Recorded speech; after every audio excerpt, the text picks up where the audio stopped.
હા બોલો. સમજણ છે એનો પ્રકૃતિનો હસ્તક્ષેપ હંમેશા કેમ રહેતો હોય? સમજણમાં પ્રકૃતિનો એ પ્રમાણે જે સમજાય છે એ પ્રમાણે જીવન નથી જીવી શકતું. બરાબર.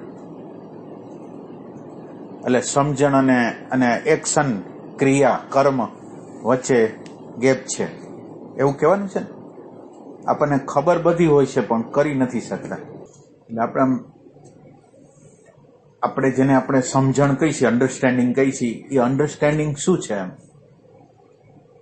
આપણે જે અન્ડરસ્ટેન્ડિંગ કહી છીએ એટલે એમાં અન્ડરસ્ટેન્ડિંગના આપણે 3 વિભાગ કરીએ. આપણે અત્યારે એક વિભાગ છે શબ્દનો વિભાગ. શબ્દનો વિભાગ એટલે સંતો અમુક શબ્દો બોલે છે, આત્મા વિશે, પરમાત્મા વિશે, પ્રકૃતિ વિશે, બધા વિશે બોલે છે. એને કોઈ પણ થિંકિંગ કર્યા વગર એ જ શબ્દ બીજાને કહેવા. આ પહેલો પ્રકાર છે કે જેમાં શબ્દ બહારથી આવેલા છે, એનું કોઈ ચિંતન મનન થયેલું નથી અને બારોબાર આપણે બીજાને આપી દઈએ છીએ. આ એક રીત. બીજી વસ્તુ છે કે આપણે કોઈ વસ્તુ અંદર આવે છે અને આપણે કંઈક એની અંદર આપણો વિચાર એડ કરી છે, આપણે કંઈક એના વિશે કંઈક વિચાર કરી છે. એટલે બીજું એક સ્ટેપ આવે છે કે જેની અંદર આપણે કંઈક પ્રકારની વિચારણા કરી છે, બહુ ઊંડી નહીં પણ કંઈક ઉપર છલ્લી તપાસ કરી છે આપણે. હવે ત્રીજી વસ્તુ છે કે બોલનાર જે રીતે બોલે છે એ રીતે સમજવું. ગીતા જે રીતે કહે છે, સંતો જે રીતે કહે છે, એક્ઝેક્ટ એના હૃદયમાં જે અર્થ રહેલો છે એ અર્થને હું પ્રગટ કરી શકું. એટલે આ 3 સ્ટેપ છે, એક શબ્દનો, એક વિચારનો અને એક સંકેતનો. એટલે આ 3 છે. હવે એની અંદર આપણે જે સમજ કહી છીએ, આપણે જેને સમજ કહી છીએ એ આમ સમજ નથી હોતી, એક ઇન્ફોર્મેશન હોય છે અને આ ઇન્ફોર્મેશન આપણે જાણી છીએ. પણ હવે જે ઇન્ફોર્મેશન આપણી અંદર મળેલી છે, વિચારનું લેવલ અને ઇન્ફોર્મેશનનું લેવલ, ડાયમેન્શન છે, બે એક છે. એટલે આપણને જે એક વિચાર છે અને વિચાર વિશે જે આપણને કોઈ પણ પ્રકારનું જ્ઞાન આપવામાં આવ્યું છે, માનો કે દ્રષ્ટાનું જ્ઞાન, પ્રેઝન્ટ મોમેન્ટનું જ્ઞાન, અવેરનેસનું જ્ઞાન, આ બધા જ્ઞાનો એક ઇન્ફોર્મેશન છે અને એની અંદર આપણને ખબર છે આમ થાય, આમ થાય, આમ થાય, એમ બધી ખબર છે. પણ પ્રોબ્લેમ શું છે કે જે વિચાર જે ડાયમેન્શનમાં છે એ જ ડાયમેન્શનમાં જેને આપણે સમજણ કહી છીએ છે. આપણે જેને સમજણ કહી છીએ એ ડાયમેન્શન હાયર નથી, લોઅર ડાયમેન્શન છે. એમાંય ઇન્ફોર્મેશન છે, એમાંય મનન તો હજી છે નહીં એવા પ્રકારનું. એટલે ગુરજેફની ભાષામાં એને ચોકટનો ગલ્લો કહે. ચોકટનો ગલ્લો એટલે બધી ઇન્ફોર્મેશન, ડેટા ભેગી કરી અને બીજાને આપવી. એટલે એમાં આપણને એવું લાગતું હોય કે આપણને આમાં સમજાઈ ગયું છે, પણ એમાં સમજાણું કાંઈ હોય નહીં. એટલે આપણે એવું કંઈક કરવાનું છે કે અત્યારે જે આપણી અંદર વિચાર છે ને આપણી અંદર જે વિચારક છે એ બે એક લેવલના છે. વિચારનું મટીરિયલ અને વિચારકનું મટીરિયલ બે એક જગ્યાએથી આવે છે. સમજાય છે? વિચાર ને વિચારકનું મટીરિયલ.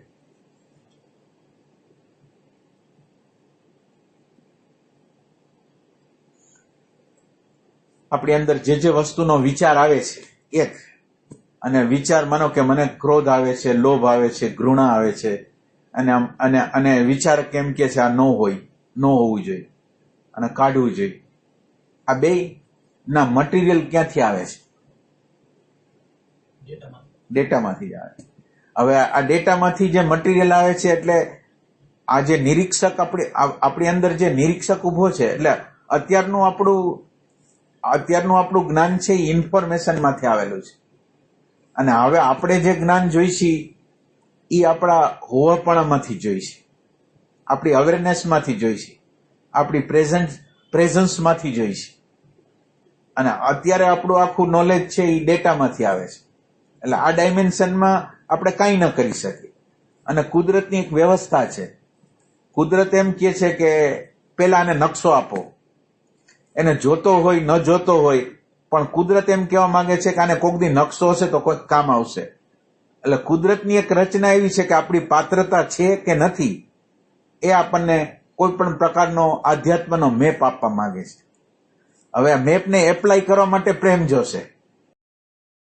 મેપ પ્રમાણે આપણે એપ્લાય કરવું પડશે અને આ એપ્લિકેશન છે એ નથી થતી. એટલે અન્ડરસ્ટેન્ડિંગ માટે એપ્લાય કરવું જરૂરી છે અને એપ્લિકેશન આપણી આગળ આવતું નથી. એટલે સમજણ એટલે કે કેવી વસ્તુ છે કે તમે તમે સાંભળેલું છે કે આપણે સાક્ષી રહેવું જોઈએ, આપણે પ્રેઝન્ટ મોમેન્ટમાં રહેવું જોઈએ. તો આ બધી ઇન્ફોર્મેશન બરાબર છે, પણ હવે એને એપ્લાય કેટલું કરીશ આપણે? આ પ્રેઝન્ટ મોમેન્ટ છે એને એપ્લાય કેટલી વાર કરીશ? અને બીજું, પ્રેઝન્ટ મોમેન્ટ અને વિચાર, આ બેના ડાયમેન્શનને થોડું ડિફરન્શિએટ કરવું છે આપણે. એટલે માનો કે વિચારમાં હોય છે ત્યારે ક્યુ ડાયમેન્શન છે અને પ્રેઝન્ટ મોમેન્ટમાં હોય ત્યારે ક્યુ ડાયમેન્શન છે, એ આપણે વિચાર કરી શકીએ.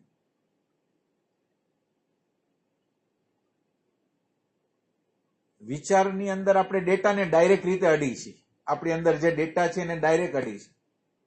અને પ્રેઝન્ટ મોમેન્ટમાં આપણે સ્વયં, એટલે આ બોડી નહીં, માઇન્ડ નહીં, ઇમોશન નહીં, આપણે ડાયરેક્ટ આપણું હોવાપણું, એટલે જ્યારે આપણી પ્રેઝન્સ હોય છે ત્યારે ડેટાને અડવાની જરૂર નથી, પણ ડેટા એને દેખાય છે, ઇન્ફોર્મેશન દેખાય છે.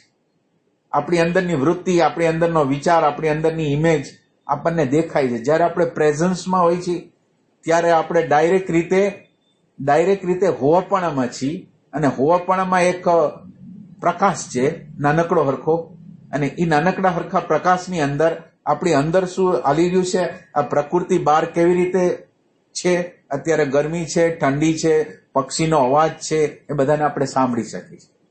એટલે પેલી વસ્તુ એ છે કે આ પ્રેઝન્ટ મોમેન્ટ છે એ અલગ પ્રકારનું ડાયમેન્શન છે, જેમાં આપણે ડેટાને અડવું પડતું નથી, પણ ડેટા દેખાય છે. આપણી અંદરની વૃત્તિ, આપણી અંદરના વિચાર, આપણી અંદરના ભાવ બધું આપણને અંદર દેખાય છે. એટલે એ ડાયમેન્શન છે એ અલગ ડાયમેન્શન છે. એ ડાયમેન્શન છે એ ઓલું નથી. હવે આપણે જે એન્ટર થવું છે એ હાયર ડાયમેન્શનમાં જવું છે. એટલે સમજણ વર્ક ક્યારે કરશે કે હાયર ડાયમેન્શનમાં? અત્યારે વિચાર છે અને વિચારનું ડાયમેન્શન એવું છે કે મને માનો કે ક્રોધ આવે છે અને હું વિચાર કરું છું કે મારે ક્રોધ ન કરવો જોઈએ, મને એવી સમજણ આપવામાં આવી છે કે નેગેટિવિટી ન કરવી જોઈએ. પણ નેગેટિવિટી ન કરવી જોઈએ એ ઇન્ફોર્મેશન છે અને મારી પ્રકૃતિ, આપણી યંત્રની જે રચના કરવામાં આવી છે, કુદરતે આપણા મન, બુદ્ધિ, અહંકારનું યંત્ર જે બનાવવામાં આવ્યું, એમાં તો આમ જ રહેવાનું છે. એમાં લોઅર પ્રકારની જ વૃત્તિઓ છે. આ યંત્રની રચના જે કરેલી છે એમાં લોઅર પ્રકારની જ વૃત્તિ છે, એમાં હાયર છે જ નહીં. હવે આ યંત્રમાં તો આમ જ પ્રગટ થવાનું છે. હવે આ યંત્રની બહાર યંત્રનો આપણે યુઝ કરી શકીએ? આપણે યંત્રનો ઉપયોગ કરવો છે. અત્યારે યંત્ર આપણો ઉપયોગ કરે છે. વિચાર આવે છે અને વિચાર આપણને ધક્કો મારે છે. ઇમોશન આવે છે અને ઇમોશન આપણને ધક્કો મારીને કરાવી નાખે. હવે આપણે એવું કરી શકીએ કે આપણે યંત્રને ડિરેક્શન આપી શકીએ, દિશા આપી શકીએ, અને એના માટે પ્રેઝન્ટ મોમેન્ટ છે. એટલે પ્રેઝન્ટ મોમેન્ટ છે એ આપણું હોવાપણું, આપણે હોતા નથી, અને હોતા નથી એટલે આપણે ડાયરેક્ટ રીતે ડેટાને જ અડી છે. હવે આપણે કોઈ વ્યક્તિને જોઈ, વસ્તુને જોઈ, સૂર્યને જોયો, ચંદ્રને જોયો, પણ એ સીધું જેવો સૂર્ય દેખાશે એટલે એના વિશેની જે ઇન્ફોર્મેશન હશે એને ટચ કરવા. એટલે એ રીતે આપણી અંદર અન્ડરસ્ટેન્ડિંગ નથી, પણ ડેટા આપણને જે દેખાડે એ આપણે જોઈ છે. અને હવે જો પ્રેઝન્સ એટલે આપણું હોવાપણું આવે તો પછી જોવાની, પેલા હોવું હોય પછી જોવું થાય. એટલે આ પ્રેઝન્ટ મોમેન્ટ છે એ હોવાની બે એક પ્રક્રિયા છે. તમે છો તો તમારી અંદર એક પ્રકાશ છે, તમારી અંદર શું હાલે છે, બહાર શું હાલે છે એ તમે જોઈ શકો. તો આ ડાયમેન્શનમાં આપણે આવી શકીએ. પેલું આ ડાયમેન્શન છે, એ ડાયમેન્શનની અંદર પ્રેઝન્ટ મોમેન્ટ છે. હવે તમારે બોલવાનું નથી, વિચારવાનું નથી, તમે હાજર છો. એ હાજર છે, એ હાજરી છે એ મૌન છે. હાજરી પોતે મૌન છે, એની અંદર એક પ્રકાશ છે અને એ પ્રકાશની અંદર આખા આપણી અંદરની ચિત્ત વૃત્તિઓ જે પ્રકારની છે એ આપણને દેખાય છે. એટલે આ એક ડાયમેન્શન છે અને આ ડાયમેન્શનમાં નિરંતર જીવવાનું છે. આ ડાયમેન્શનની અંદર આપણે જીવવાનું છે. તો આ ડાયમેન્શન ઓના કરતા હાયર છે. આ જે ડેટામાં જીવી છે એના કરતા હાયરનું ડાયમેન્શન છે. એટલે પ્રેઝન્ટ મોમેન્ટ છે એ પ્રેઝન્ટ મોમેન્ટ છે એ અત્યારે વિચારને જોવે છે, વૃત્તિને જોવે છે. એટલે પેલું સ્ટેપ થયું આપણી અંદરની અવ્યવસ્થા, અરાજકતા જે છે ને એ આપણને પ્રેઝન્ટ મોમેન્ટ દ્વારા દેખાવા માંડે. એટલે આ પેલું સ્ટેપ છે કે જેની અંદર આપણી અંદર સ્વાર્થ છે, કપટ છે, લોભ છે, લુચ્ચાઈ છે, પોલિટિક્સ છે, એ બધી વસ્તુ આપણને દેખાય. એટલે આ પેલું સ્ટેપ ભરી તો આપણને આટલું દેખાય અને આના દ્વારા વિષાદ ઉત્પન્ન થાય. આપણને આ જે પ્રગટ થતું હોય ને, જો આપણે ખરેખર સાધક હોય તો આપણો અણગમો, એની શરમ, નેગેટિવિટીની શરમ આવે, નેગેટિવિટી પ્રત્યેનો મને અણગમો થાય, તો હું એને દૂર કરી શકું. એટલે પેલું સ્ટેપ છે એ ખાલી આપણા અંદરની અવ્યવસ્થાથી વાકેફ થાવ, પ્રેમ વગરની સ્થિતિથી વાકેફ થાવ, અત્યારે કોન્ફ્લિક્ટ વાળી સ્થિતિ છે એનાથી વાકેફ થવું, અંદર ડ્યુઆલિટી છે એનાથી વાકેફ થવું. એટલે આ પેલું સ્ટેપ છે. એટલે આપણી અત્યારની અન્ડરસ્ટેન્ડિંગ છે એ તો ઇન્ફોર્મેશન છે, અને પ્રેક્ટિકલ જયારે કરો ત્યારે તમે ખાલી પ્રેઝન્સમાં આવો. તમે શ્વાસના નિમિત્તે આવો, નાભીના નિમિત્તે આવો, આજ્ઞાચક્રના નિમિત્તે આવો, પણ જરૂરી છે તમારી પ્રેઝન્સ. જેમ કોઈ ઘરની અંદર 4-5 પ્રકારના નોકરો રાખેલા હોય અને માલિક ન હોય તો કેવી દશા થાય ઘરની, ગમે એવું. એમ આપણી અંદર જુદા જુદા પ્રકારના સેન્ટરો છે, ઇન્ટેલેક્ચ્યુઅલ, મૂવિંગ, ઇન્સ્ટિક્ટિવ, ઇમોશન, આ બધા પ્રકારના સેન્ટરો છે, એ આપણા નોકર છે. અને હવે આપણી પ્રેઝન્સ નથી, એટલે જ્યારે ઇમોશનલ સેન્ટરે નિર્ણય કરવાનો હોય છે ત્યારે ઇન્ટેલેક્ચ્યુઅલ સેન્ટર આવીને ઉભું રહી જાય છે, અને ઇન્ટેલેક્ચ્યુઅલ સેન્ટરનો નિર્ણય કરવો હોય ત્યારે ઇમોશનલ સેન્ટર. એટલે બધાય ઇન્ટેલેક્ચ્યુઅલ સેન્ટર વ્યવસ્થા માટે પરફેક્ટ છે, ઇમોશન સેન્ટર ભાવ માટે પરફેક્ટ છે, ઇન્સ્ટિટ્યુટ સેન્ટર ખાવું, પીવું, સૂવું એના માટે પરફેક્ટ છે, અને મૂવિંગ સેન્ટર કોઈ ક્રિયા કરવા માટે પરફેક્ટ છે. માનો કે અંદરની ભૂખ છે, એમ કે ભૂખ લાગી છે, તરસ લાગી છે, અને તમે ખાવ તો તમારું શરીરનું સ્વાસ્થ્ય સારું રહે. ઇન્સ્ટિક્ટિવ સેન્ટર બોલે અને તમે કરો તો થાય. પણ અત્યારે આપણને ખબર નથી કે ઇન્સ્ટિક્ટિવ સેન્ટર આપણી અંદર છે, ઇન્ટેલેક્ચ્યુઅલ છે, મૂવિંગ છે, એની ખબર નથી, અને એનો યુઝ કેવી રીતે કરો ખબર નથી. એટલે આપણી જયારે પ્રેઝન્સ આવે ત્યારે આપણને ખબર પડે કે અત્યારે મારે કઈ વસ્તુનો ઉપયોગ કરવાનો છે, ઇન્ટેલેક્ચ્યુઅલનો, ઇમોશનલનો, મૂવિંગનો, ઇન્સ્ટિક્ટિવનો, કોનો ઉપયોગ કરવાનો છે. તો એના દ્વારા અન્ડરસ્ટેન્ડિંગ ઊભી થાય કે તમે અત્યારે યંત્રને દોરી રહ્યા છો. યંત્ર કહે છે એ પ્રમાણે તમે નથી કરતા, પણ તમે એને ડિરેક્શન આપો છો. તો એ રીતે આપણી અંદર એક અન્ડરસ્ટેન્ડિંગ. એટલે પેલું એક પોઈન્ટ છે એ તમારી પ્રેઝન્સ જોઈ છે, અને પ્રેઝન્સનો બીજો પોઈન્ટ છે એ પ્રેઝન્સમાંથી ઓબ્ઝર્વેશન શરૂ થાય. અને ઓબ્ઝર્વેશન નો આમ આગળ થાય તો ઓબ્ઝર્વેશનની અંદર એવી તાકાત છે કે ઓબ્ઝર્વેશન આપણી વ્યવહારિક કોન્ફ્લિક્ટ હોય ને એને ઓછા કરી નાખે. એને ખ્યાલ આવે કે ગુસ્સો કરવાની જરૂર નથી. અત્યારે એને ઓબ્ઝર્વેશન કર્યું કે આમાં ગુસ્સો કરવાની જરૂર નથી, આમાં ખેદ કરવાની જરૂર નથી, આનું એટલું વેલ્યુ નથી. એટલે વ્યવહારની અવ્યવસ્થા છે એ ઓબ્ઝર્વેશન દૂર કરી શકે. અને એના પછીનું જે સ્ટેપ છે કે અત્યારે આપણને વિચાર દેખાય છે પણ વિચારક દેખાતો નથી. અત્યારે આપણો પ્રોબ્લેમ એવો છે. એટલે એક સ્ટેપ આપણું પ્રેઝન્ટ મોમેન્ટનું છે કે જેમાં વિચાર દેખાય છે, વિચારક દેખાતો નથી.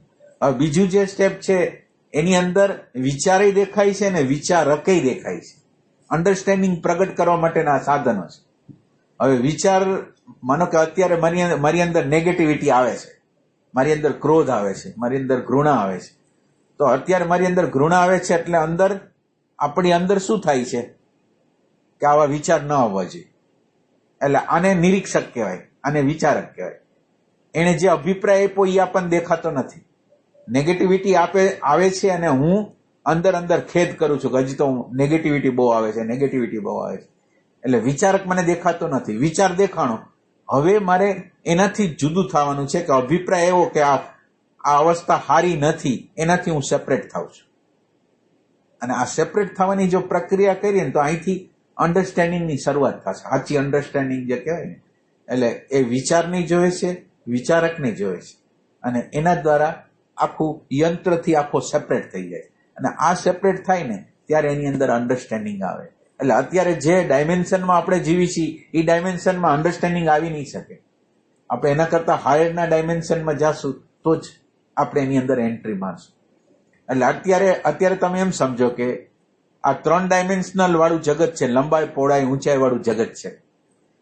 અને લંબાઈ પહોળાઈ ઊંચાઈ વાળું જગત છે એ આપણા આંખ કાન શબ્દ સ્પર્શ રૂપ રસ ગંધ દ્વારા અંદર દાખલ થાય છે અને એક સાયકોલોજી પેદા કરે છે, મનોમય વસ્તુ પેદા કરે છે, મારા ગમા અંગમાં એ બધું વસ્તુ કરે છે. એટલે આ 3 ડાયમેન્શન વાળું જગત છે.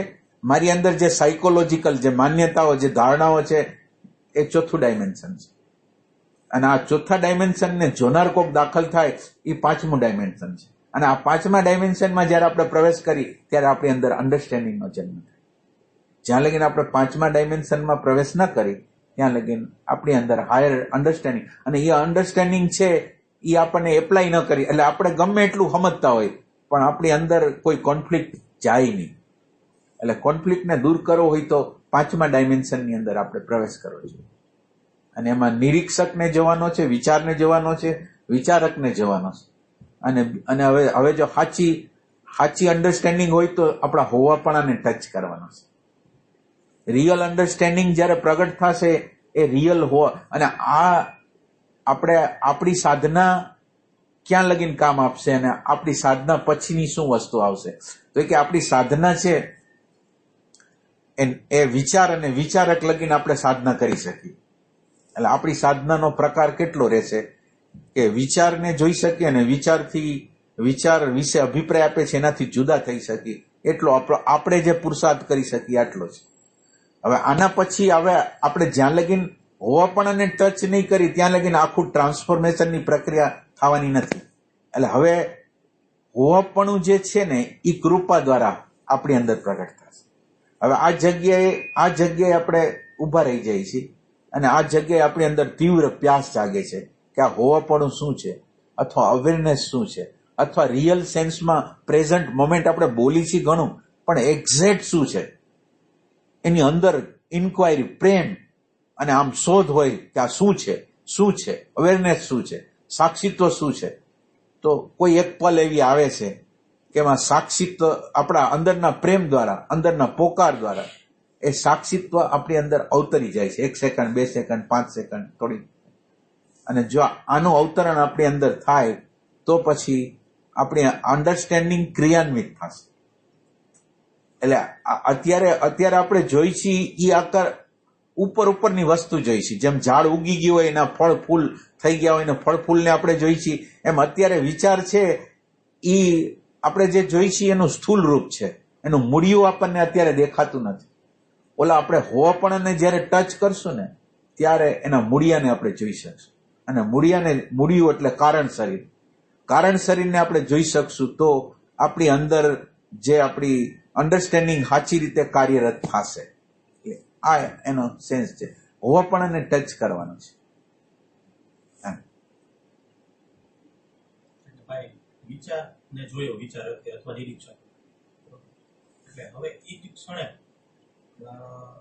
વિચારક આવ્યો એ ભેગું આ કોણ જોવે, એટલે ઈ બે ગયા એવું ના એમ નહીં કરવાનું. તમારે કરવાનું એવું કે દાખલા તરીકે કોઈ વ્યક્તિ, વસ્તુ, પરિસ્થિતિ, ઘટનાને તમે જોઈ એ ભેગો જેવો વિચાર આવ્યો ને એ વિચારથી અલગ થવાની પ્રક્રિયા. કોણ છે એમ પૂછવાનું નહીં, એના વિશે કાંઈ પણ અભિપ્રાય, નારાજગી, રાજીપણું, ગમો અણગમો જે કાંઈ પ્રગટ થયું એ જેવો પ્રગટ થયો એનાથી થોડું સેપરેશન કરવાનું, બસ આટલી વસ્તુ.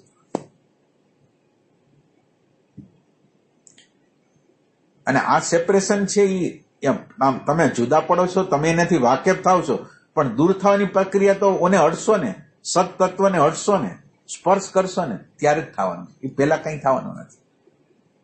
અને એ પાછું કૃપાનું તત્વ છે, એ આપણા પુરુષાર્થનો વિષય નથી. એટલે અમુક જગ્યા લગીને પ્રયાસ, તમારું પ્રેઝન્સ હોય છે, તમે નિરંતર રીતે ટ્રાય કરતા હોવાપણામાં, પ્રેઝન્સમાં, કોઈ કેન્દ્રમાં રહેવાની, શ્વાસમાં રહેવાની પ્રેક્ટિસ કરતા હો, નિરંતર. અને એનો ક્યાંક અડધી કલાકનો અભ્યાસ કરતા હો તો અંદર શાંતિનો અનુભવ થશે, આનંદનો અનુભવ થશે, નિર્વિચાર થોડી સેકન્ડોનો અનુભવ થશે, એવું થઈ શકે. એટલે અન્ડરસ્ટેન્ડિંગને જન્મવા માટે હાયર તત્વનો ટચ કરવો જરૂરી છે. એટલે આપણે અંદર ઇન્ક્વાયર નથી કરતા કે આપણે અત્યારે કઈ જગ્યાએ, માનો કે આપણે અત્યારે કઈ જગ્યાએ છીએ ને કઈ જગ્યાએ આપણે જાય તો અન્ડરસ્ટેન્ડિંગનો જન્મ થાય. અન્ડરસ્ટેન્ડિંગ, આખી અન્ડરસ્ટેન્ડિંગ, સમજ અથવા ભાન કયો ને, એ આપણું હોવાપણા છે એનો સ્વભાવ છે, આ પ્રકૃતિનો સ્વભાવ નથી. એટલે પ્રકૃતિમાં રહીને એની અન્ડરસ્ટેન્ડિંગ ના આવે. આ પ્રકૃતિના વિચારો, મન, એમાં અન્ડરસ્ટેન્ડિંગ ન હોય. અન્ડરસ્ટેન્ડિંગ તો આનો સ્વભાવ છે, આપણો આત્માનો સ્વભાવ છે, ભાનનો સ્વભાવ છે. આપણા અંદર જે ચિત્ત છે, સચ્ચિત ભાનનું જે તત્વ છે એનો સ્વભાવ છે. અને એને આપણે જ્યાં લગીન ટચ ન કરી ત્યાં લગીન સાચી અન્ડરસ્ટેન્ડિંગનો જન્મ ન થાય. આમ તો ગ્રેસ ને હિસાબે થાય છે, તો આપણે સતત અભ્યાસ ત્યાં સુધી અભ્યાસ આપણે લેવી જોઈએ. નહીં તો એ પછી એમાં જો ઓલું થઈ જાય રચડાઈ ગયા તો પછી ના, એટલે બધા પોતે આંખ વીંચી જાય છે, બધા પોતે પ્રેઝન્ટ મોમેન્ટમાં રહેવાનો પ્રયત્ન કરે છે, કંઈક અંશમાં દેખાય છે, બસ ત્યાંથી આગળ નથી જાતું. કે મને આ દેખાણું, પણ જાતું નથી, ક્યાંય જાતું નથી. એટલે જાતું નથી, ત્યાં આપણે પ્રશ્ન નથી પૂછતા કે મને ભલે વિચાર દેખાય, ભાવ દેખાય, પણ એની જગ્યાએ એનો નેચર જે છે એ તો જાતો જ નથી. એનો ટ્રેક જે અંદર પાવરફુલ થઈ ગયો છે તો જાતો જ નથી.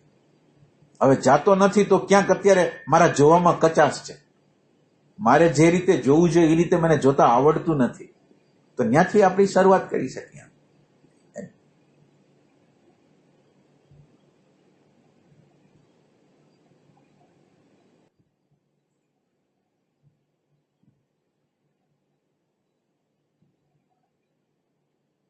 આમાં કઈ પ્રશ્ન હોય તો, આમાં કઈ ન સમજાણું તો હજી સંતોની એમ કે આપણું જે હોવાપણું જે કે આત્મા એ તો એમ કે હોય જ છે. તમે હમણાં એમ કીધું ને અવતરણ થાય તો એમ કે આપણી અંદર તો એ ચેતના હોય તો ચાલે. એટલે નથી હોતી. એટલે ખુલાસો ના, એટલે ખુલાસો કરીએ આપણે. એટલે એનું કેવું એક ફિલોસોફિકલ સાચું છે. ફિલોસોફિકલ એમ કે છે કે આત્મા તો નિરંતર છે. આત્મા તો નિરંતર, તો આત્મા નિરંતર છે તો આપણે સુસુપ્તિની અંદર હુઈ જાય છે, અને સુસુપ્તિની અંદર અજ્ઞાન છે, અણુસમજ છે. એ અણુસમજને પ્રકાશ છે, અણુસમજનું વિરોધી છે. માનો કે તમે જયારે સુઈ જાઓ છો અને ઉઠો છો, સુઈ જાઓ છો ત્યારે આત્મા હોય છે કે બીજું કોઈ હોય છે? સુસુપ્તિની અંદર તો આપણી અંદર જે હોવાપણું છે ઈ જ છે, પણ ઈ હોવાપણું છે એ તમારા અજ્ઞાનને કાઢી શકે છે. એ હોવાપણું છે, માનો કે એને શું કર્યું કે કાંઈ ખબર નથી, એને પ્રકાશ કર્યો, પણ અજ્ઞાનને દૂર ન કર્યું. એટલે અજ્ઞાનને દૂર કરવા માટે એક વિશેષ વૃત્તિ, એને વિકર્મ કહેવાય, વિશેષ વૃત્તિ ઊભી કરે. સામાન્ય ચૈતન્ય છે એ અજ્ઞાનનું વિરોધી નથી. સામાન્ય ચૈતન્ય છે એ તો અજ્ઞાનને વધારે પ્રેરે. માનો કે એક નેગેટિવ અથવા તો આતંકવાદી છે, તો એની અંદર એ આત્મા તો છે, તો એ આત્મા તો એને પોષક થાય છે જે વસ્તુ કરે છે. એટલે આત્મા છે એ તટસ્થ છે. તમારે જે કરવું છે એ તમને કરવા માટે કઈ ના નથી પાડતો, પણ આપણી અંદર વિશેષ વૃત્તિ, જેને આપણે તુર્ય અવસ્થા કહી, જેને સાક્ષીની અવસ્થા કહી, જેને પ્રેઝન્ટ મોમેન્ટ કહી, એ પ્રેઝન્ટ મોમેન્ટ જ્યારે વિશેષ રૂપે દાખલ થાય ને ત્યારે કર્મને બાળવાની શક્તિ એનામાં આવે. સામાન્ય જે ચૈતન્ય છે એ અજ્ઞાનનો વિરોધી નથી, પણ વિશેષ ચૈતન્ય છે, જે શુદ્ધ સત્વગુણ વાળું છે, જે અવેરનેસ વાળું છે, જે પ્રેઝન્ટ મોમેન્ટ વાળું છે, એ વિશેષ છે. એટલે આત્માનું નિર્માણ પ્રેઝન્ટ બોડીથી થાય. એટલે આપણી અંદર કોન્શિયસ બોડી છે એ આપણા અવેરનેસ દ્વારા એનું નિર્માણ થાય છે. આપણે જેમ જેમ જાગ્રત રહેતા જાય, સાક્ષી રહેતા જાય, તટસ્થ રહેતા જાય, એમ એ બોડીનું નિર્માણ થતું જાય. એટલે પેલું બોડી પ્રાણમય બોડી બને, બીજું બોડી ઇમોશનલ બોડી બને, ત્રીજું આપણું કારણ બોડી એટલે ઇન્ટેલેક્ચ્યુઅલ બોડી બને, અને ચોથું કોન્શિયસ બોડી એટલે જેને આપણે તુર્ય અવસ્થા કહી છે, સાક્ષીત્વ કહી છે, એનો જન્મ થાય. એટલે આ આપણી અંદર વિશેષ રૂપે જયારે પ્રગટ થાય ને ત્યારે આપણી અંદર અજ્ઞાન જાય, નકર અજ્ઞાન ન જાય. સામાન્ય ચૈતન્ય છે એ આમ બધાની અંદર છે, પણ એ કઈ દુઃખ દૂર ન કરી શકે.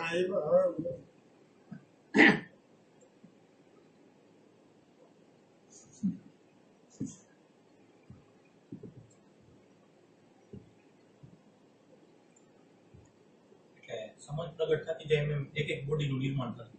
હા, ના, એટલે એમાં એવું હોય કે એટલે આની શરૂઆત ક્યાંથી થાય? તો શરૂઆત તમે નિરંતર રીતે માનો કે તમે જ્યારે નવરા પડો ને ત્યારે તમે શ્વાસ દ્વારા ગમે તે દ્વારા તમને જે ગમે એ દ્વારા વર્તમાન ક્ષણમાં આવવાનું. એટલે જેમ જેમ તમારી વર્તમાન ક્ષણો વધતી જશે એમ વિચારો કપાતા જશે, નેગેટિવિટી કપાતી જશે, કલ્પનાઓ કપાતી જશે, ડે ડ્રીમિંગ કપાતા જશે, બધી વસ્તુ કપાતી જશે. અને કપાતી જશે એટલે ઉર્જાની બચત થશે. અને ઉર્જાની બચત થશે એટલે હવે ઉર્જા છે એ નેગેટિવિટીમાં કે બીજા સમય નથી થતી, એટલે ઉર્જા શુદ્ધ થઈ, અને શુદ્ધ થઈ એટલે ઉર્ધ્વ થશે આપણી અંદર, એને ઉર્ધ્વ થશે. એટલે પેલું જે બોડી બને શુદ્ધ, એટલે જુદા જુદા પ્રકારના એનર્જીના આપણને અનુભવ થાય, જુદા જુદા ચક્રમાં, હૃદય ચક્રમાં, નાભી ચક્રમાં, આપણે આજ્ઞા ચક્રમાં, બધા જુદા જુદા પ્રકારની સેન્સિટિવિટી થાય. એટલે આ પ્રાણમય બોડીમાં રહેવા જેવું નથી. પ્રાણમય બોડી તો એટલે આપણે ખાલી ચાલી છીએ, સાચો રસ્તો છે એની નિશાની છે. એના પછી રાગદ્વેષ ઉપર કામ કરવાનું છે. એના પછીનું જે સ્ટેપ છે એ રાગદ્વેષ ઉપર. એના પછીનું સ્ટેપ છે કે આપણે જે કર્મ કરી છીએ ક્યાં હેતુથી કરી છીએ. કોઈ પણ કર્મ કરી છે એની અંદર હેતુ તો સ્વાર્થનો જ છે, એટલે પછી હેતુ પકડાય એમ. એ રીતે જે પ્રેઝન્ટમાં આવવું કેવી રીતે? આવું કોઈ પણ વસ્તુ છે એમાં સૌથી પહેલા સપોઝ કે કોઈ કામ કરવાની ટ્રાય કરી તો સૌથી પહેલા તો એ વિચાર આવે કે હું આમ કરીશ તો શું થશે, હું આમ કરીશ તો શું થશે, આ થશે કા આ થશે. એ જે વિચાર આગળ વધતો જાય એની જગ્યાએ પાછો અહીંયા લઈ આવીને રહેવું કેવી રીતે? એટલે ઈ તમને અત્યારે હમણાં કીધું ને, પહેલા તમારે એવી ટ્રાય કરવાની કે કોઈ કેન્દ્ર ગોતવાનું. તમે જ્યારે નવરા પડો સમય હોય ત્યારે તમારે તમારું એક કેન્દ્ર નિર્માણ કરવાનું. કેન્દ્ર નિર્માણ કરશો, હવે તમે માનો કે શ્વાસમાં છો કે બીજામાં છો તો તમારા વિચાર અટકી ગયા છે એની અંદર ચાલુ રહે ના, એટલે ઈ તમારા પ્રેમથી આગળ જશે. માનો કે તમે 2 સેકન્ડ તો રહી શકો કે ન રહી શકો, પાછી 2 સેકન્ડ તો રહી શકો કે ન રહી શકો. એવી રીતે એ મોમેન્ટને વધારવાની છે. અને આપણે વિચારને કાઢવો નથી, વિચારથી સેપરેશન કરવું છે. આ એક વસ્તુ યાદ રાખો કે નિર્વિચાર થવા માટેનો પ્રયત્ન કરશો ને તો વિચાર વધારે આવશે. એના કરતા વિચારથી સેપરેશન કરવું અને વિચાર વિશેનું ઓબ્જેક્શન છે એને કાઢતું જવાનું. એને બદલે વિચાર શું કહેવા માંગે છે. આપણે અત્યારે આપણે આપણી અંદર બધા લોકો જનરલ એમ વિચાર કરે કે નિર્વિચાર દશા બહુ હારી, પણ નિર્વિચાર દશા છે એ હારી નથી. વિચારથી જુદા પડવું ને એ નિર્વિચારની શરૂઆત છે. નિર્વિચારતા આવશે કેવી રીતે? તો કે વિચારથી જુદા પડશો તો નિર્વિચાર અવસ્થા આવશે. એટલે પેલું આપણું સ્ટેપ છે એ વિચારથી જુદા પડવાનું છે. ભલે 1 સેકન્ડ, 2 સેકન્ડ, 3 સેકન્ડ, 4 સેકન્ડ, જેટલા સેકન્ડ તમે થાય. અને આ પલો તમારે વધારવાની છે. આ પલોને તમે જેટલી વધારતા જશો એમ તમારી ઉર્જા વધતી જશે, જોવાની ક્ષમતા વધતી જશે. એમ કરવાનું. અંદર આનંદ શાંતિની પણ અનુભૂતિ થશે એમ. એ રીતે એટલે આ તો કેવી વસ્તુ છે, આધ્યાત્મ કેવી. તમારી આગળ સવારથી હાંજ લગીનનું લક્ષ્ય છે. તમને જ્યારે એમ કે આપણે આ સાયકોલોજી, મારો રાગ છે, મારો દ્વેષ છે, મારી ઇમેજ છે, મારી ઘૃણા છે, મારે એના ઉપર કામ કરવા માટે હું આ કરું છું. અને આ કામ કરવાનો એક જ રસ્તો છે કે વિચારને જોઈ શકી અને વિચારનું ટ્રાન્સફોર્મેશન કરી શકી. અત્યારે વિચારો સ્થૂલ રૂપમાં, તમે એમ સમજો કે અત્યારે વિચારની હાલત કેવી છે એ તમને બતાવું. તમે એક વ્યક્તિને જોવો છો, એક વસ્તુને તમે જોઈ, એટલે જે આ નામરૂપ વાળો પદાર્થ છે ને એને ગુરુજીએ 48 કહે છે. નામરૂપનું જે જગત છે ને એ 48 નું છે. હાઇડ્રોજન એને કહે છે, 48 હાઇડ્રોજન. અને તમે માનો કે તમે એક વ્યક્તિ આવે છે ને એના પ્રત્યે અણગમો છે કે ગમો છે. હવે વ્યક્તિને તમે જોઈ ભેગું ગમો ને અણગમો આવી ગયો. 48 ને બદલે 96, આ સાયકોલોજી 96 આવી ગઈ. અને આ 48 ની જે સાયકોલોજી હતી એને 24 કરવાની છે, 12 કરવાની છે, 6 કરવાની છે, 3 કરવાની છે, અને છેલ્લે 1 એટલે ચૈતન્ય લગીનની યાત્રા કરવાની છે. હવે આને ડાયલ્યુટ કેવી રીતે કરવું? આ 48 ની જે વિચાર છે, આ વિચાર છે એ 48 નો છે. એને ડાયલ્યુટ કરીને 6 લગીન કરવા માટે આપણી અંદર પ્રેઝન્સની જરૂર છે. અને પ્રેઝન્સ પછી સત આપણી અંદર હોવાપણાને ટચ કરવાની જરૂર છે, અને હોવાપણાને ટચ કર્યા પછી આને આપણે ડાયલ્યુટ કરી શકીશું. એટલે આખું આપણે જેમ આ બોડીની અંદર તમે એમ સમજો કે આપણે જે ખોરાક ખાઈ છે ને એને ગુરજેફ 759 નું હાઇડ્રોજન કહે છે. આપણે અત્યારે જે રોટલી ખાઈ છે ને એ 759 હાઇડ્રોજનની બનેલી છે. હવે આપણને કુદરતે એક મોડેલ આપેલું છે. એ 759 નો ખોરાક નાખી છે ને એ ધીરે ધીરે પ્રવાહી થાય છે, આપણી અંદર પ્રવાહી રૂપે થાય છે, લોહી રૂપે થાય છે.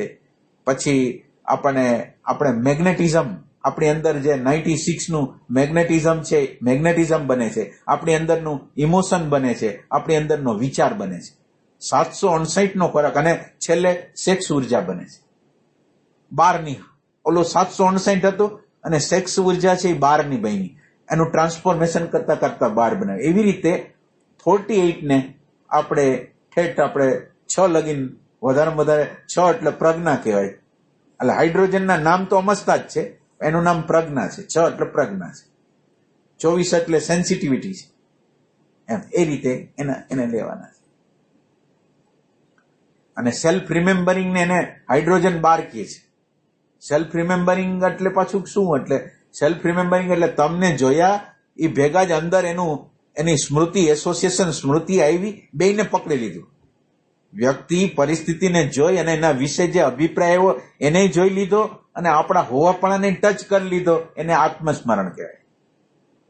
આ 3 વસ્તુ આવે, જેમાં વિચારક આવી ગયો અને હોવાપણું આવી ગયું, યંત્ર આખું આવી ગયું અને હોવાપણું આવી ગયું. ત્યારે આખું ટ્રાન્સફોર્મેશન થવાની પ્રક્રિયા થાય.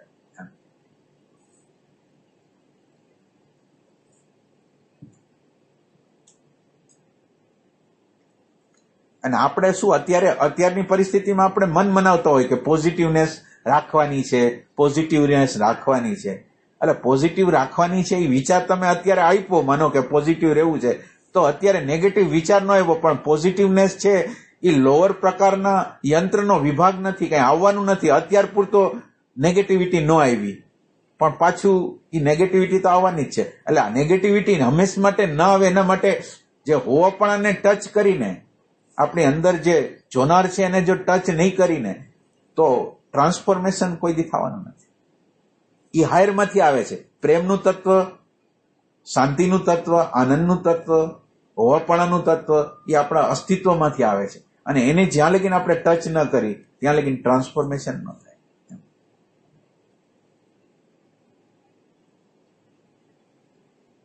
એટલે આપણી અંદર પ્રેમ ખૂટે છે, પ્રેમ ખૂટે છે.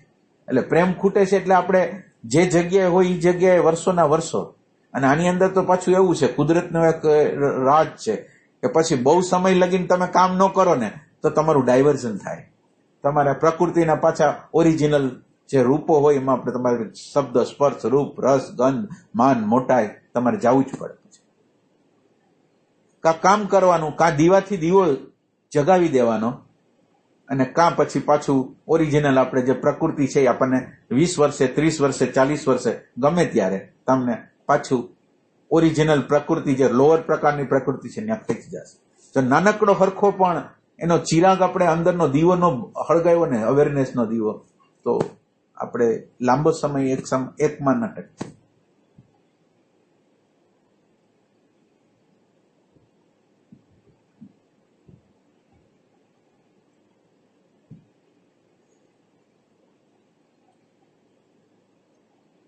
પહેલા શરૂઆત હોય ત્યારે જે ભાવ હોય એ આપણને કુદરત બધાને એક તબક્કો એવો આવે છે કે જેમાં આપણને આધ્યાત્મનો એક ઉછાળો આવ્યો હોય, એવો એક ભાવ હોય.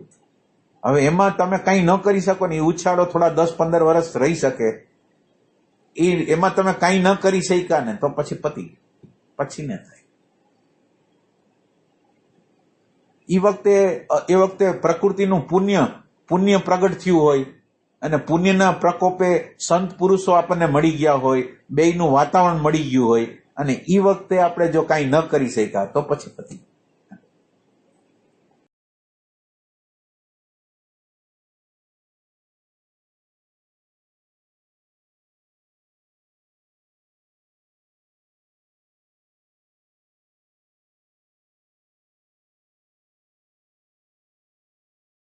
આપણે પ્રેઝન્ટ મોમેન્ટ કે એમ રહી છીએ ખરા, પણ પ્રેઝન્ટ મોમેન્ટ જોવે છે કોને? માનો કે અત્યારે આપણે પ્રેઝન્ટ મોમેન્ટમાં રહ્યા તો દેખાણું શું? તો કે પ્રકૃતિ દેખાય છે, પણ પ્રકૃતિને જે જોવે છે એ દેખાતો નથી. અને આપણે ક્યારેય ઇન્ક્વાયરી કરતા નથી કે આપણી યાત્રા તો આ જે જોવે છે એના માટે જ ચાલુ કરેલી છે, અને આપણે તો નિરંતર પ્રકૃતિને જ જોયા રાખી છે. એટલે જ્યાં લગીન પુરુષને અડી નહીં અને પુરુષને અડીને પછી પ્રકૃતિને અડીને તો ટ્રાન્સફોર્મેશનની પ્રક્રિયા થાય. આપણે પુરુષ જે આપણી અંદરનું જે ચેતન તત્વ, અવેરનેસનું તત્વ છે એને અડતા જ નથી. પ્રેઝન્ટ મોમેન્ટ છે, પ્રેઝન્ટ મોમેન્ટમાં તમે છો પ્રેઝન્સમાં, પણ એ પ્રેઝન્સ જોવે છે પ્રકૃતિને, સ્વયંને જોતી નથી. અને સ્વયંને જોતી નથી તો પછી, અને આપણે ક્યારેય એને મળવા જતા જ નથી. એટલે તમે જેને મળવા નથી જવાના, તમે જેને મળવા જવાની ઝંખના નથી, તો પછી એનું રહસ્ય કેવી રીતે ખુલશે? એટલે બધા એમ કે અમે પ્રેઝન્ટ મોમેન્ટમાં અમે રહી છીએ, પણ રહી છીએ એટલે એમાં પ્રકૃતિ જ દેખાય છે. કઈ ઓલો જે જોનાર છે એ તો દેખાતો નથી. તો એ જોનાર છે એના તરફ તો ક્યારેય દ્રષ્ટિ જ કરતા નથી.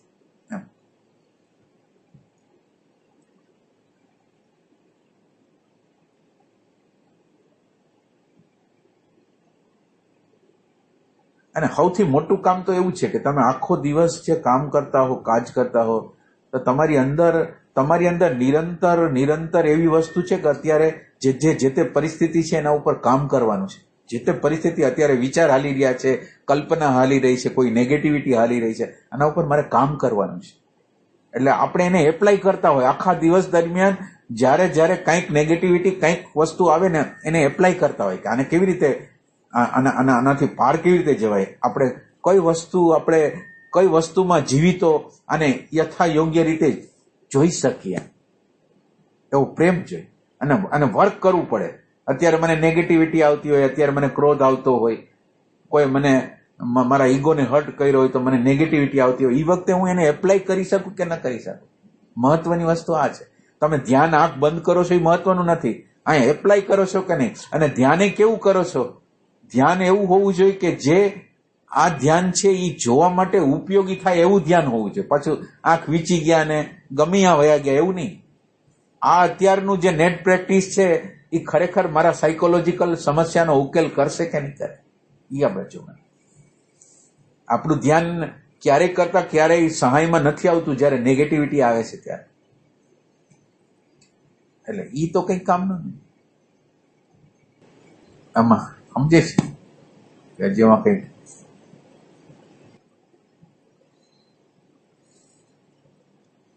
એટલે માનો કે તમે ક્યાં લગીને પહોંચી શકતા હોય એ કહો. તમે માનો કે તમારી યાત્રાની અંદર તમારું ક્યાં લગીને હાલવાનું? પ્રેઝન્ટ મોમેન્ટ લગીન છે, નિરીક્ષક લગીન છે, ક્યાં લગીન છે?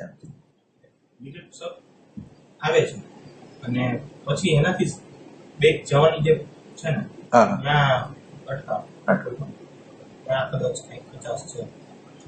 અહીંયા પ્રશ્નો પાછો એ 50 વાળો યાદ નથી. ના એટલે તમે જે યાત્રા જયારે શરૂ કરો ને ત્યાં બધા લોકોને બહુ ખ્યાલ નથી કે આપણે આપણા ઈગો, આપણી ઇમેજ, આપણી વેનિટી એના ઉપર કામ કરવાનું છે. આ ક્લિયર કટ ચિત્ર નથી આપણે આગળ.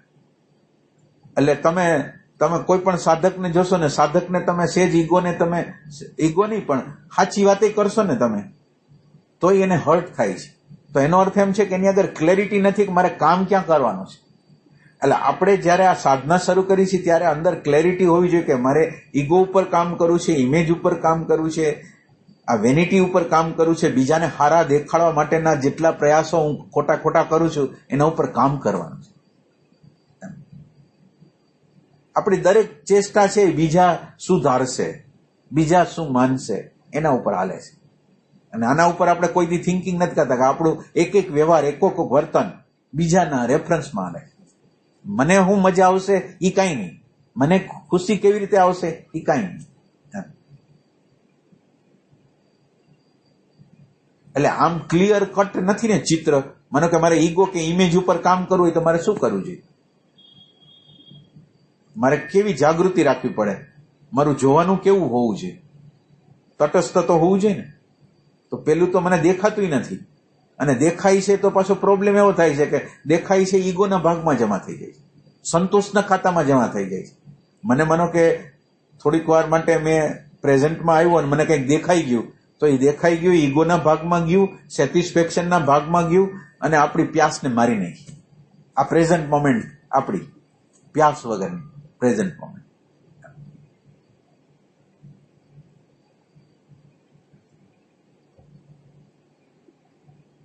એટલે સારું સાધન તમારી આગળ હોય તો તમારો ઈરાદો નથી સારો તો પ્રેઝન્ટ મોમેન્ટ તમને ખોટી જગ્યાએ લઈ જાય એમ.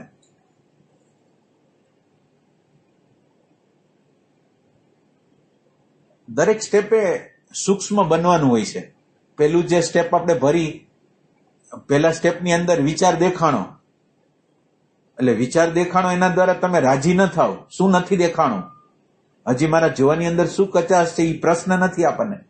ખાલી એ પ્રેઝન્ટ દ્વારા વિચારને જોઈ લીધો, ઉપર છેલ્લી વસ્તુને જોઈ લીધી, એનાથી મને સંતોષ થાય છે. એટલે ન્યા પ્રેમ ચાલુ રાખવાની જરૂર છે.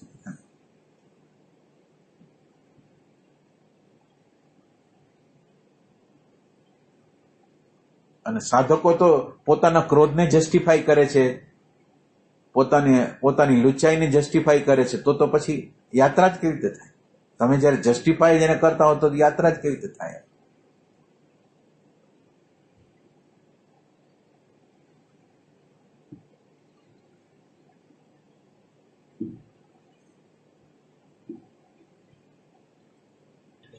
પ્રેઝન્ટ મોમેન્ટની જે ઓલી ના, પ્રેઝન્ટ મોમેન્ટ કરતા પહેલા, પ્રેઝન્ટ મોમેન્ટ પછી છે.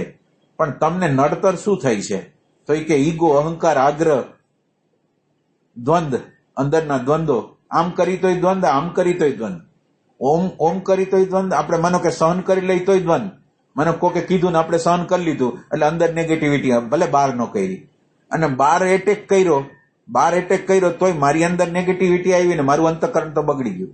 એટલે એટેક કરું તોય પ્રોબ્લેમ, સહન કરું તોય પ્રોબ્લેમ. એટલે બધી વસ્તુમાં પ્રોબ્લેમ છે. તો આનો અંત કેવી રીતે કરો? મારે આ ડ્યુઆલિટીનો અંત કેવી રીતે કરો? એ રીતે. એટલે આપણી અંદર સાધના નથી કરવી. પેલા આપણે સાધના શેના માટે કરવી છે? આ ઈગો માટે, અહંકાર માટે, ઇમેજ માટે જ કરવી છે. અને ઇમેજ કે ઈગોને અડી અગી એટલી સૂક્ષ્મતા જોઈ છે. આ ઈગો અથવા ઇમેજ છે ને, એ આપણને એટલી બધી જગ્યાએ છેતરી જાય છે, એટલી બધી જગ્યાએ છેતરી જાય છે, ન પૂછો વાત, એટલી જગ્યાએ છેતરી જાય છે.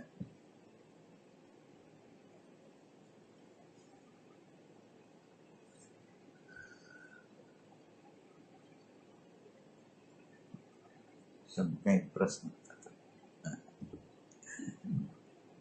કે આમાં ક્યાંક જગ્યાએ નથી હલાતું તો આપણે એનો રસ્તો કરીએ. જે પ્રેઝન્ટ મોમેન્ટ હમણાં વાત કરી કે ભાઈ ઈ એપ્લાય ક્યાં કરે, તો એ આ જગ્યાએ એપ્લાય કરવાનો મોકો. હા, એટલે જ્યારે નેગેટિવિટી આવે, જ્યારે કંઈક, એટલે આમ તો તમે જુઓ ને તો આપણી આગળ સતત રીતે, આપણે 7 વર્ષના 8 વર્ષના હતા ને, વધારે 15 વર્ષના, ત્યારની જે એટીટ્યુડ ઘડાઈ ગઈ છે ને, એ ભૂતકાળની એટીટ્યુડ જ્યારે ત્યારે જે ઘટના ઘટે એટલે સેમ એટીટ્યુડ, સેમ. એટલે આપણે આધ્યાત્મની અંદર ભૂતકાળના ખોટા વેલ્યુએશન છે ને, એનું વિસર્જન કરવાનું છે. અને આ એટીટ્યુડ ભૂતકાળમાંથી આવેલી છે. અને આપણે કોઈ દી ચેલેન્જ નથી કરતા કે ભાઈ આ માનો કે કપ ફૂટી ગયો અથવા કંઈક નુકસાન થયું અથવા ઈગો થયો, તું સેમ રિએક્શન કેમ કરસ?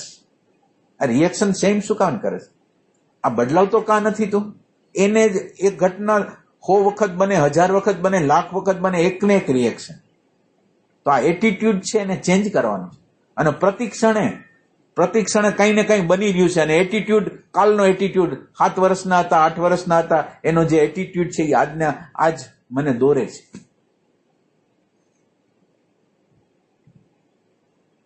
એટલે સતત રીતે એટીટ્યુડને ચેન્જ કરવાના છે. અને એ કાલથી બનેલા છે.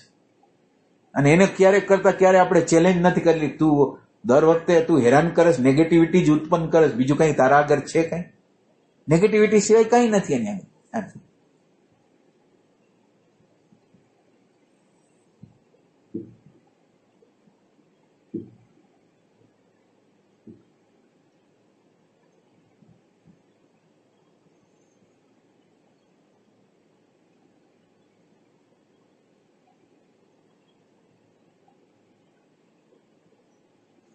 અને આધ્યાત્મ છે એ અડધી કલાક માટેનું નથી. એ આખો દિવસ કંઈ ને કંઈ કરતા જ રહેવાનું પ્રક્રિયા છે. કે અડધી કલાક ધ્યાન કરી લીધું, કલાક ધ્યાન કરી લીધું, કલાક કોઈ સત્સંગ કરી લીધો, એટલે ત્યાં તો ચાલુ થયું. પછી એને એપ્લિકેશન તો વ્યવહારની અંદર છે સતત રીતે.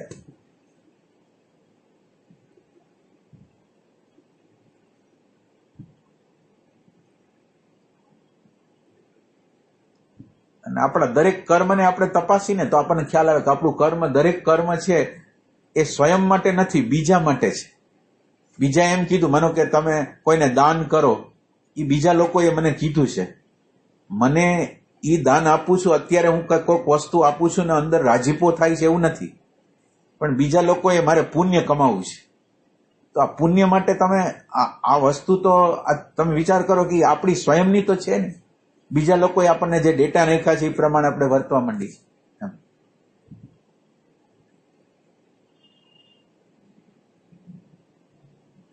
એટલે દરેક કર્મની પાછળ હેતુ છે, અને દરેક કર્મ વખતે હેતુને પકડી ગયા આપણે તો ખ્યાલ આવે કે આપણે કેવા છીએ, આપણું ઓરિજિનલ આપણે કેવા છીએ. આપણે અત્યારે આપણું ચિત્ર સારું દોરેલું છે, પણ આમ રિયલ સેન્સમાં આપણું ચિત્ર સારું નથી.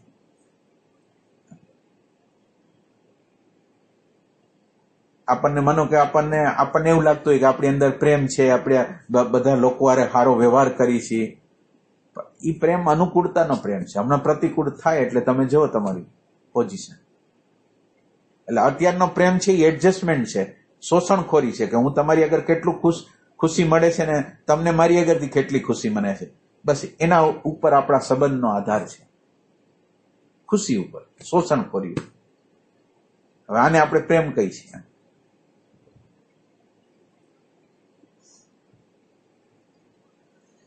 પ્રેમ છે ને પ્રગટ કરવાનો છે નહીં.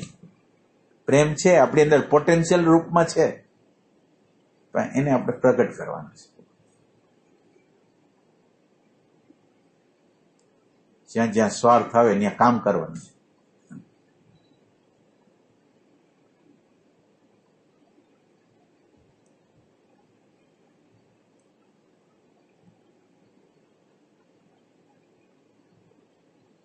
અને આધ્યાત્મમાં તમે છો એ મહત્વનું નથી. તમે આખા દિવસ દરમિયાન તમને રસ શેમાં આવ્યો, તમે ભલે ને આધ્યાત્મની ગમે એટલી વાત કરતા હો, પણ તમારો રસ કઈ જગ્યાએ છે. એટલે એ તમે આખા દિવસ દરમિયાન તમે જોયો કે આ જગ્યાએ વધારે રસ આવ્યો, આ જગ્યાએ વધારે, એટલે તમને જે જગ્યાએ રસ આવે છે ને એ તમારું એસેન્સ બનવાનું છે. અને બાકી તમે આધ્યાત્મમાં તમે ભલે ને 15 કલાક ગાળતા હો, પણ તમને રસ તો બીજી જગ્યાએ જ હોય, તો એનું પરિણામ ના આવે.